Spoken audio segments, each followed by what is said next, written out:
Fernandes, qual é a consequência da ação de uma corrente dessa? Essas correntes, aqui eu não vou perder tempo com isso com vocês, porque eu já quero chegar a um assunto básico, que são os biomas terrestres. Perfeito? Então deixa eu esticar aqui para a gente chegar aos biomas. Isso aqui são detalhes que a gente mostra de ação no Brasil de massas de ar. Eu não vou perder tempo agora com você, ficar do tempo, certo? Vamos agora para os climogramas. É um assunto cara de Enem, gráfico. Pessoal, o que é um climograma? Um gráfico de clima. Pronto. Aí eu quero que você preste atenção em duas vertentes. Você tem duas colunas. A primeira coluna, nesse exemplo, são as temperaturas, e a segunda, a quantidade de chuvas, milímetros. Quanto está chovendo? A primeira, variação de temperatura. A segunda coluna, quantidade de chuvas. Você está vendo aqui essas coluninhas de branco com azul. Tranquilo? Fernandes, o que significa essas colunas? Cada coluna dessa indica um mês do ano. Janeiro, fevereiro, março, abril, maio, junho, julho, agosto. Tranquilo? O tamanho de cada coluna indica o quê? A quantidade de chuvas. Então, a primeira coluna, no meu exemplo aqui da esquerda, temperatura. Na segunda, quantidade de chuvas.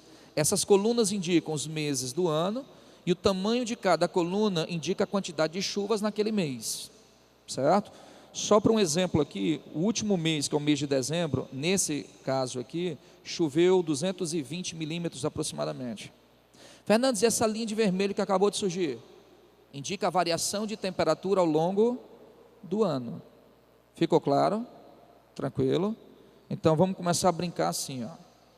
Lá no Polo Norte, como é que nós temos o gráfico de climas? Pessoal, Polo Norte, a grosso modo você vai pensar o quê? Baixa quantidade de chuvas, chove menos que 500 milímetros por ano. Só para que você tenha uma ideia, chove mais no semiárido nordestino do que no Polo Norte, certo? Segunda característica, baixas médias térmicas anuais. Quando eu penso nas áreas polares, as temperaturas são sempre no máximo de 7 graus, em média. Elas podem chegar até a 40, 50 graus negativos, certo? Mas a média anual de 5, no máximo 7 graus. Então, se você pegar uma média térmica menor que 7 graus, você está na zona polar, certo? Então, frio e seco. Bom, aí você vai pegar esse gráfico e você vai ver o seguinte, ó. Que tipo de vegetação vai se adaptar exatamente a essa região? Vamos para os biomas que vocês têm aí no material de vocês. Agora vamos associar o seguinte. Pegou uma questão de vestibular, falando de formação fitogeográfica, chamada tundra. Professor, onde é que eu encontro a tundra? Tundra só no pico de grandes montanhas, como no Himalaia, na Cordilheira dos Andes, certo? Ou nos extremos da Terra. Mas que extremos? Extremo norte. Gravem comigo o seguinte, não existe vegetação na Antártida. Não existe vegetação na Antártida. Por quê? Porque o solo da Antártida é permanentemente congelado. Não existe vegetação no Polo Sul. Não existe vegetação no Polo Sul. Então a tundra é a vegetação do extremo norte. Está aqui no desenho lá em cima, ó, certo? Alasca, na região canadense, na região da Rússia. Fernandes, qual é a característica marcante de uma tundra? Vamos brincar com a tundra assim, ó. Anote aí, tundra. Eu quero só que você anote o seguinte. Primeiro, ela é uma formação herbácea, com H. As vegetações só podem ser arbóreas, herbácea ou arbustivas. Rasteira, grama, herbácea. Arbustiva, arbustos. E arbórea, árvores. Então, quando eu falo do porte de uma vegetação, elas só serão divididas em 3: arbórea, arbustiva e herbácea. Então, a formação exatamente de tundra, ela é uma formação herbácea, rasteira, gramíneas, certo? Segundo elemento fundamental para você bater o olho numa prova e identificar a vegetação. Segundo, ela é uma associação de musgos e líquens. Musgos e líquens. Você está lendo uma questão de prova que aparece associação de musgos e líquens, gabarito é tundra, nem perca tempo. Terceira característica marcante dessa formação, ela é aberta. Isso quer dizer o quê? Que você caminha tranquilamente numa vegetação herbácea, numa vegetação de tundra. Você não tem obstáculo, certo? Se você não tem obstáculo, se é uma formação de campos, eu posso ter uma fauna de médio e grande porte. Tranquilo? Beleza. Fernandes, mas essa região aqui não tem um inverno rigoroso? Tem. Olha como é legal a tundra. A tundra, ela só existe durante 3 meses a 5 meses ao longo de um ano. Por isso que a gente diz que a tundra é de curto ciclo vital. A vida dela só dura de 3 meses a 5 meses ao longo de um ano inteiro. Por quê? Porque é o período em que vem o verão na região. Com o verão, a calota de gelo se derrete e aí fica o solo, um solo rico em material orgânico, humus. Aí a gente começa a ter a planta se desenvolvendo. 5 meses depois, vem o inverno na região, rigorosíssimo. O que acontece? O solo se congela e toda essa formação morre de novo. No ano que vem, esse material orgânico vai virar humus. E aí nós temos o ciclo. Então a tundra é de curto ciclo vital. Então vamos aqui para as imagens. Ela é herbácea, ela vai ser rasteirinha, uma associação de musgos e de líquens, animais de médio e grande porte, como o urso polar. Perfeito? Pronto. Vamos para a segunda característica. Regiões temperadas. Perfeito. Pessoal, algumas perguntas aqui, assim que eu terminar, você pode chegar aqui próximo, me falaram aqui sobre as auroras. Você pode terminar aqui, você me pergunta aqui fora que a gente tira a sua dúvida. Porque o fenômeno de aurora boreal, austral, é um fenômeno que vai ter de reação da luz solar com a chamada magnetosfera dos extremos, que depois a gente discute com mais calma, que não dá para a gente entrar em tantos detalhes, né? Só para que você tenha uma ideia, isso aqui que a gente está fazendo hoje, normalmente tem que ser explicado em 5, 6 aulas. A gente está acelerando, certo? A gente está só dando bizu para você resolver provas. Regiões temperadas, você tem o quê? Climas temperados. Qual é a principal característica de um clima temperado? 4 estações do ano bem definidas. É a única região que você tem 4 estações: primavera, verão, outono e inverno. Única, certo? Segunda característica marcante: verões quentes e invernos frios. Verões quentes e invernos frios. Meu amigo Gustavo Brígido. Então, outra característica marcante: quando você trabalha exatamente regiões temperadas, você vai ter 2 tipos básicos de climas temperados: os continentais e os oceânicos. Pessoal, as áreas continentais são mais secas, então o índice de chuvas é menor. Nas áreas oceânicas, mais úmidos, portanto, maior pluviosidade. Ficou claro? Beleza. É o que você vê nessa diferença de gráficos. Mas vamos aqui à formação fitogeográfica, galerinha. Vegetação de florestas. Pense agora comigo o seguinte: eu tenho aqui a floresta boreal, também chamada taiga, que também pode ser chamada de coníferas. Guardem esses 3 nomes, viu? Taiga, coníferas e boreal. Aí um aluno me perguntou uma vez: professor, essa floresta existe tanto no hemisfério norte quanto sul? Não. Sabe por quê? Porque ela é boreal. Se é boreal, é norte. Aí você tem que ter aquela noção de orientação: boreal, setentrional e norte, austral, meridional e sul. Se a floresta é boreal, só existe no norte. Então vamos lá, ó. Tundra, floresta boreal. Olha o raciocínio bizuzinho para você não vacilar na prova, certo? Pessoal, qual é a maior floresta do mundo? Qual é? Amazônica, né? É não, viu? A maior floresta do mundo é a taiga siberiana. Presta atenção aqui na imagem. Ela dá uma volta no planeta. da ponta de Vladivostok, na Rússia, ela vai até o Alasca, passa por todo o Canadá e chega de novo à Rússia. Tranquilo? Então a maior floresta do mundo é a taiga siberiana. Perfeito? Taiga siberiana. Certo?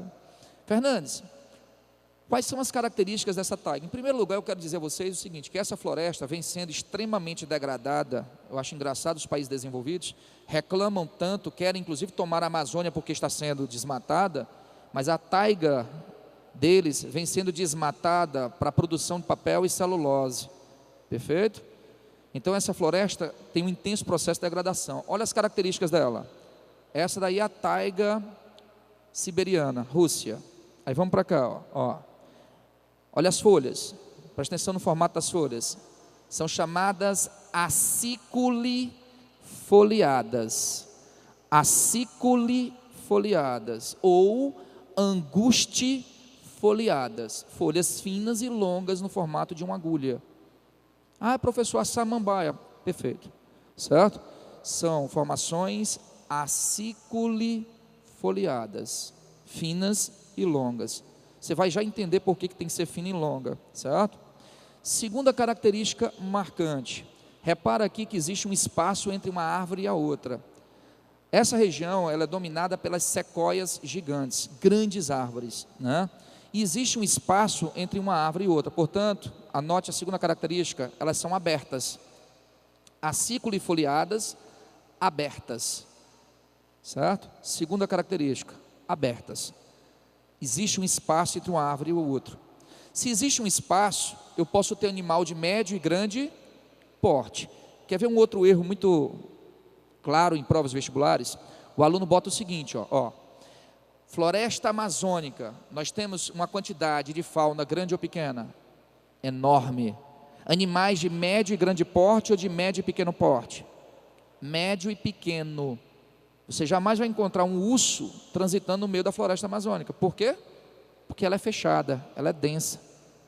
Nem os raios solares muitas vezes tocam a superfície do solo da Amazônia em determinados períodos do ano. Perfeito? Já aqui não, as árvores são espaçadas. Então eu permito animais de médio e grande porte circularem. Ficou claro? Fernandes, me diga uma outra característica, pessoal. Homogênea. Quase não tem variação de espécies. São homogêneas, certo? Olha só como é que elas são, ó. Olha aí, ó. Professor, eu só não entendi por que o pessoal chama ela de coníferas, porque ela é formato de cone. E por que ela tem um formato de cone, aquela árvorezinha do Papai Noel? Por um simples motivo, uma adaptação dela à região. A queda da neve, ela não pode se acumular nas folhas, senão queima a folha. Então elas têm esse formato de cone para facilitar a neve escorregar até o solo. Por que as folhas são finas e longas? Para não acumular gelo, para ela não sofrer com a geada. Olha a adaptação da planta à região. Ficou claro? Tranquilo? Olha como ela é homogênea, presta atenção aí, ó. Olha como a bichinha é bem homogênea, ó. Quase não há variação no tipo de formação fitogeográfica. Tranquilo? E para a gente fechar as formações de fora, os biomas de fora, nós temos a nossa floresta temperada. Aí vamos aqui, ó. Tundra, taiga, floresta temperada, floresta tropical no centro. Olha o raciocínio. Tundra, taiga, floresta temperada, florestas tropicais. Ficou claro? Beleza. Floresta temperada, Fernandes, tem no extremo sul? Tem. No Brasil nós temos um tipo, né, que é uma transição entre a tropical e a temperada, que a gente chama de floresta subtropical, ou araucárias, certo? É quase isso. Elas são abertas, pessoal, para não perder tempo, floresta temperada e coníferas são iguais. A diferença, a floresta temperada, ela tem mais variação, maior biodiversidade em relação à conífera, e aí tem uma característica que eu acho fantástica, certo? As coníferas são perennifoliadas. Vocês viram que mesmo no inverno as folhas permanecem, viram aquilo? Perenne foliada, folhas perenes. E o que acontece com a floresta temperada? Elas são caducifoliadas. Nós temos os pinheiros, e aí presta atenção na imagem aí, ó. Quando a gente chega aí, o período da primavera, o solo vai se derretendo o gelo, a camada umífera começa a desenvolver a planta vai se nutrindo, com a primavera as flores começam a desabrochar, olha a imagem, as flores vão desabrochando, estamos chegando ao verão, o ápice da insolação na região, o ápice da fotossíntese, as plantas se nutrem, aí chega o outono, as folhas vão ficando amareladas e avermelhadas e começam a cair. Isso é floresta temperada. Perfeito? Essas imagens foram tiradas de uma câmera ao longo de um ano inteiro, filmando a formação fitogeográfica temperada. Ao longo de um ano você vê todo esse ciclo. Perfeito? Tranquilo? Bom, e aí chegamos finalmente ao Brasil. Eita, agora que vai ficar legal. Pessoal, o clima de vocês, que é uma base muito forte para as provas esse ano. Olhe, atentos à semiaridez nordestina.